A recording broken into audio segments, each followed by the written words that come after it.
সুখ নয়, আমি দুঃখী খুশি। সুখটা তাকে দিও আল্লাহ, যাকে আমি ভালোবাসি। প্রত্যেক মানুষের জীবনে কিছু শব্দহীন কষ্ট থাকে, যার সাক্ষী কেবল সে নিজেই। মন খারাপের থেকে শরীর খারাপ হলে নিজেকে বেশি দুর্বল মনে হয়। আপন মানুষের অভাব নেই, কিন্তু কষ্ট বোঝার মতো কেউ নেই।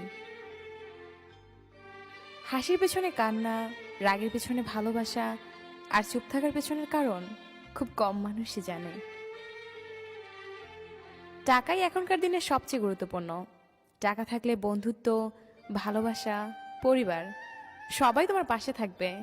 শুনতে খারাপ লাগলেও এটাই বাস্তব। জীবন তো চলেছে ঠিকই, তবে ঠিক পথে নাকি ভুল পথে সেটাই বুঝতে পারছি না। সবাই সবকিছু পায় না, আর পেয়েও তাদের ভাগ্য বেশি দিন সেটা সয় না। আপন মানুষগুলো শিখিয়েছে জীবনে কেউ কারো আপন হয় না। আমি তোকে কতটা ভালোবাসি জানি না, তবে তোকে মিস না করে একটা মুহূর্তও থাকতে পারি না। আমি সত্যি ব্যর্থ, কারণ আমি তোমাকে কখনোই বোঝাতে পারলাম না আমি তোমাকে কতটা ভালোবাসি।